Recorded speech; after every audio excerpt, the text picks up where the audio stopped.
Welcome to Metal Gods TV with Mick'The Beard. Hello, I'm here with Nik from Wolf. Nik, I've never ever tried to pronounce your surname. Stalvind, is that right? Yeah, Stålvind. Ah, Stalvind. Ah, right, yes. Yeah. Okay. Got to do the accent. In direct translation, it means steel wind. Oh, right, okay. Fair enough. Your album's just come out. It's a killer, mate, Shadowland. Absolutely loving it. Thanks. Seems to be getting quite a lot of decent reviews as well. Yeah, it really does.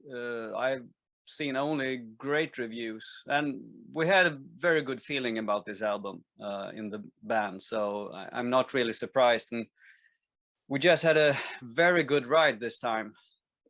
It was, I mean, we put really our heart into the album, as we always do, but this time something just felt right from the start to the end. Yeah. And of course, you've had another lineup change for this album since the last one. How are those guys fitting in? Did they have any input to the album as well? Yeah, I mean, Johan, everyone is more, it's working out really good with the new guys. They're freaking amazing, actually. And Pontus is a prolific writer as well, so he writes a lot of music, and he co-writes with Simon, and I also co-wrote with Simon this time. So I mean, all the new members, they contribute to the band. They are full members. They are not just paid musicians. Wolf is a band still, you know. So yeah, feels good. New blood in and new inspiration. Yeah, I mean, they've got a good pedigree as well. I mean, one's from King Diamond, one's from Hammerfall, and they've really got a good pedigree. So the sound's really awesome at the moment. Yeah,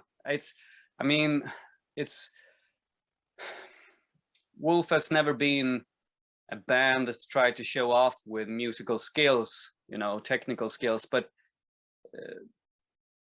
nowadays it's really, we kind of know what we're doing now within the band on our instruments, and it makes everything so much easier. I think that's why I enjoyed working on this album so much, because you get an idea for a song and you work on it. The hard part is writing the material, but recording it was a breeze this time, and I enjoyed every second of it. Yeah, did you do it at Simon's studio this time? Yeah. It's a great studio. It's now, we did the last album as well in Simon's studio, but it wasn't really fully built yet.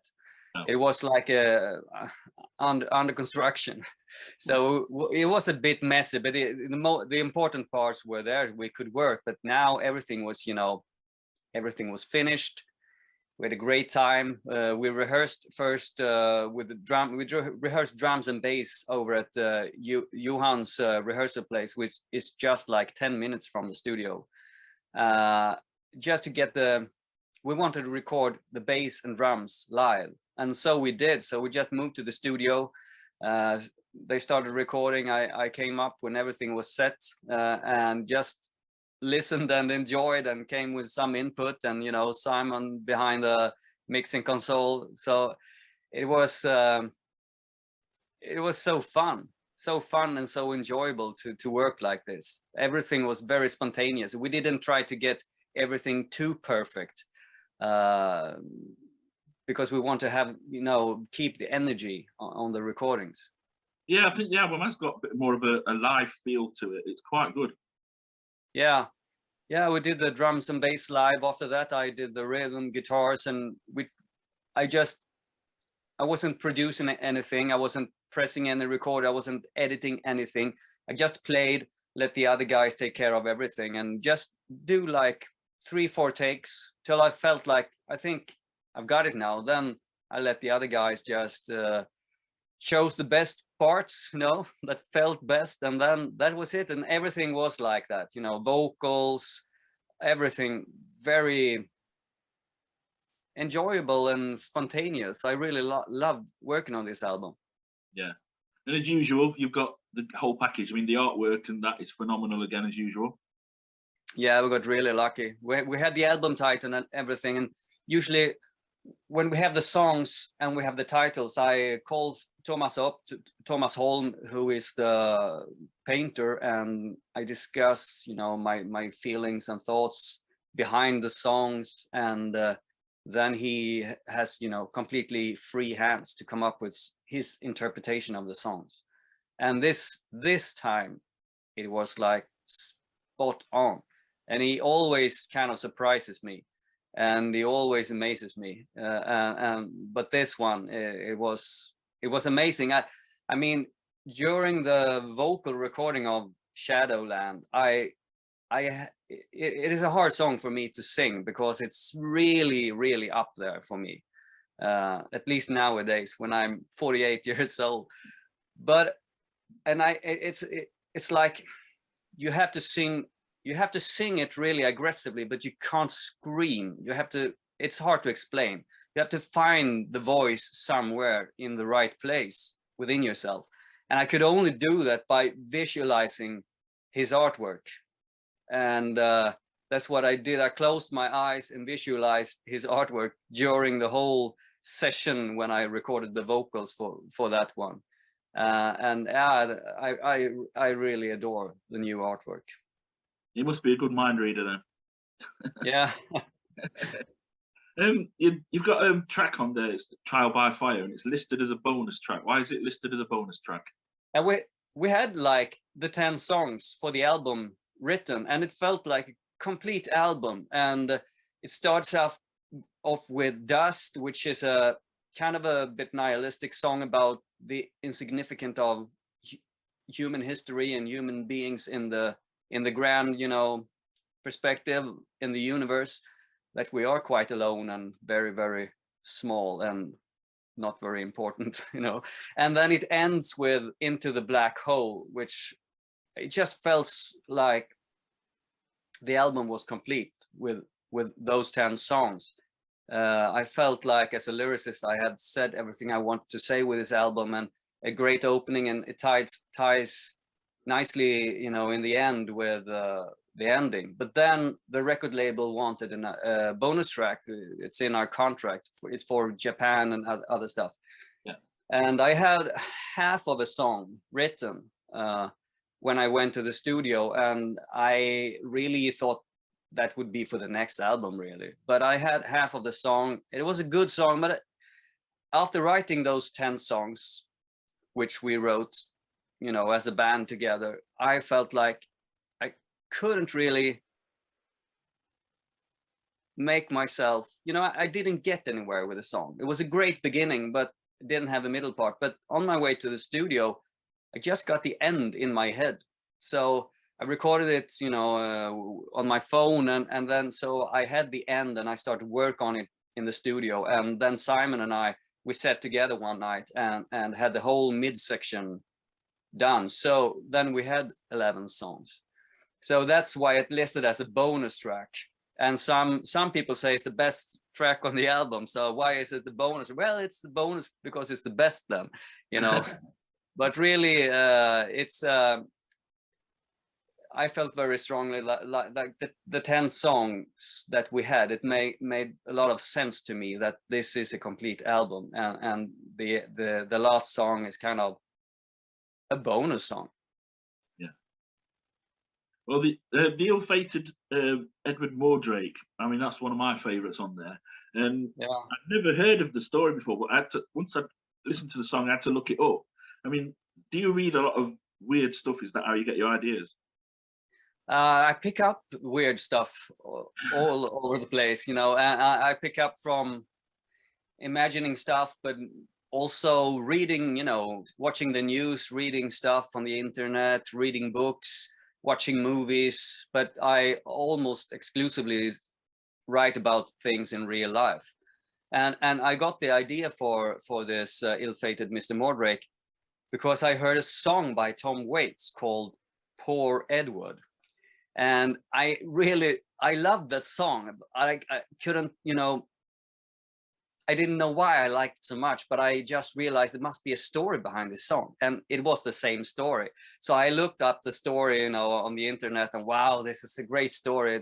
I mean, I wish I, had written a song about it, but okay, since Tom Waits had already done it, I didn't think further of, writing a song. But then on my way to work one morning, I couldn't help myself. I just started to sing the beginning of the song. And I realized that this song needs to come out. So I recorded, I got the whole idea for the verses, just sang into my phone, and then went to work and was frustrated the whole day because I wanted to get home to my studio. And after work, I came here and sat down and started to work on it.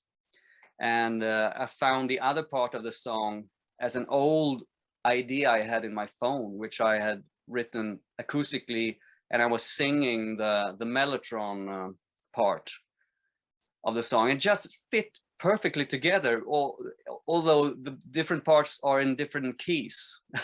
And I guess I was just lucky, or I don't know. It's also my favorite song on the album, and it's a lot of fun to play. So maybe that's why I like it so much. And I like the story. The story is amazing. Yeah, apparently J.K. Rowling, was it Professor Quirrell, was based on that character as well. You know, the guy who got the guy in the back of his head. Yeah, I've seen he's been like a character in different TV series as well, and I mean, it started, as I understand, it started as a case study for a scientific journal written by a doctor, and everyone believed it was true. But of course, it's been debunked, especially since it was presumed that it was a face of a girl in the back of his head, and you can't have a co-joined twin like that of a different sex. So, but I mean, maybe he was an early troll, or maybe wanted to boost his career. This was in the early days of, medical science. So I wish that doctor could know somehow if he's looking down from the clouds, know that this urban legend has lived on. It would be really cool. Yeah, it lives on a lot in different forms. Yeah. But obviously we've had a bad 2 years with all the COVID and that. You had to cut the UK short, the tour. Luckily, I saw you before you went back. I suppose it won't be until next year you're back in the UK. Hopefully in the autumn we will be back. We're working on that. We had tours lined up for this album, but everything was so uncertain, so everything was cancelled, because it was cancelled some months ago, unfortunately. So right now we don't have anything booked on paper, no contracts written, but our new booking agency, Heart for Music, they're working their ass off to get something going.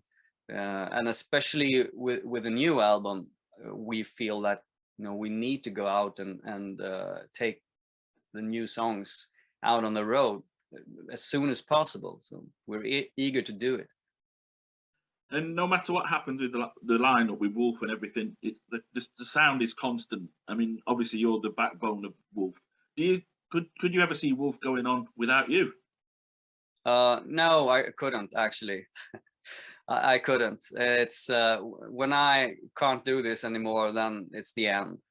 That's how I feel now. I couldn't. I mean, for instance, we have songs on this album where the music is not written by me. I got demos from Pontus and Simon, and I have not written the music. But when I do the rhythm guitars and when I write the lyrics and sing the way I do, it sounds like Wolf.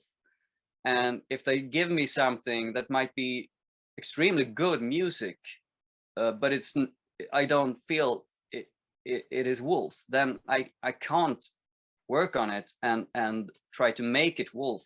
It's a thing that you have to feel it. Yeah. So I mean, everything centers a bit around my voice and my feeling of songwriting, but the other members, they are contributing a lot, and they're amazing. They're good songwriters, they are good musicians, exceptionally good musicians, all of them. So but I couldn't see myself you know, letting someone else be the captain of the music of Wolf. It wouldn't sound Wolf. Simple as that.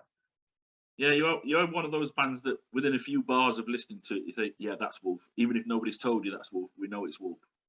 Yeah, yeah. I think we were fortunate in that way, that we just sound the way we sound. We never tried to have a particular sound or try to be retro. We didn't try anything really. We just wanted to play the music that we ourselves enjoyed. And back in the 90s, we started in 95, no one wanted to sound like this. No one wanted to play this music anymore. But I mean, we liked it. So the sound of the band, as soon as I started to sing because we didn't have any singer. I just wanted to be a guitar player in a band. But where could we find a singer that could sing, you know, classic 80s metal and also have a good range? Because we wanted someone who could sing like early Ozzy or Bruce Dickinson, or someone who could, you know, take some high notes, and no one wanted to do that at the time. So I started singing, and when I started to do it, I just found something within myself. It was like I always had the need for it, but I didn't have the confidence, or, you know, didn't think I could do it. But I just felt very strongly that I need to continue this journey and see where the voice can take me, and see what I got inside me, because I felt that something needs to get out. So, and I sound the way I sound. I found I mean, I admire a lot of singers. There's so many good metal singers today, and so many singers with amazing voices and great technique. I admire them all. It's beyond me how they can sing so well. But for me, I realized very early in my career that I can only, if I want to sing good, there's only one way for me, and that's to be 100% true to myself and sing the way I sing and express myself the way I do. And it's not a very, I mean, my voice it's not very easy material to work with always. But the good thing is it sounds completely unique. I've never heard someone sound like me. Or maybe no one wants to sound like this, but you know, but that's so it wasn't hard for us to find a unique sound at all. I always describe you as Geddy Lee on speed. Yeah, the first day I attempted to sing in the rehearsal room, our bass player, who I founded the band with, Michael, he said, "Well, it sounds like Geddy Lee." So, cool, thank you. So I just continue. You never thought of doing a Rush cover then at all? No, I don't really think I could do it that well. I'm a great admirer of Geddy Lee, and especially his bass playing. But when I was doing a musical in Sweden like 15 years ago, I played a priest in Jesus Christ Superstar, and I had huge success in that. I guess I was very lucky in being casted that role. Almost every night, people came to me after the show and asked me, "Why don't you start a Rush cover band?" You know. Well, I know you've been doing an Aussie covers band lately, haven't you? Going around, yeah, Aussie tribute sort of thing. Yeah, I did. I was asked to do it. I always wanted to do something with Rob Marcello on guitars. He's an old friend. I met him when he was very, very young. He came from the same town, Örebro, as I did, and eventually he became, I mean, extremely good guitar player, world class, virtuoso. Brilliant, especially the Randy Rhoads interpretation he does is amazing. So I always wanted to do something with him, and so I got asked to join the band. And for me it was great, because Ozzy was the starting point for me when I started to sing. I listened a lot to early Ozzy, and well, I started to imitate Ozzy and sing his melodies, and it was kind of the same range as the voice sounded similar, so it was a good starting point for me. but later on I developed more of my own way of singing and my own style, and I thought it would be kind of easy for me to go back and sing like Ozzy again.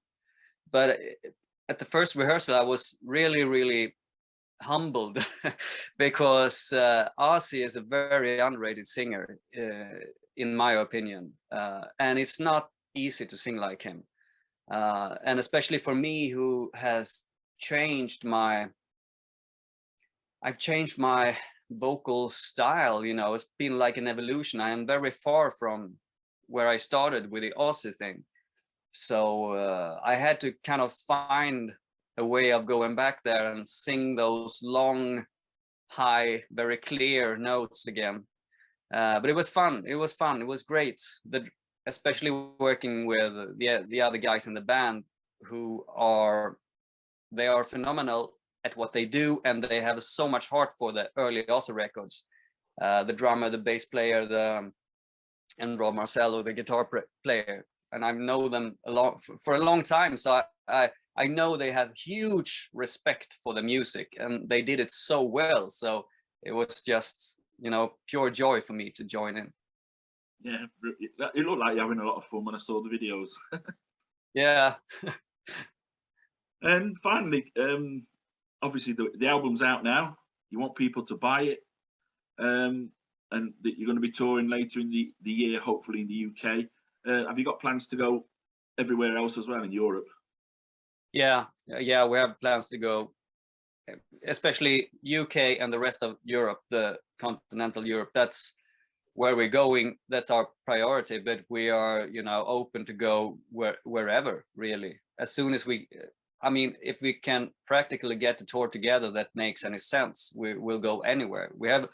There's a lot of places in Wolf's bucket list, that, you know, places we want to go and play, and we know that we have a lot of fans in Latin America, and, you know, I heard so many things about the Latin American fans, how crazy they are. So I really would like to go there. So if anybody's looking in from Latin America, a booking agent, get in touch. Yeah, get in touch. All right, thanks, Nick. Don't forget, everybody, buy Shadowland. It's out now in all good record shops, online, wherever. Just get it. Thank you very much. May God have mercy on your soul.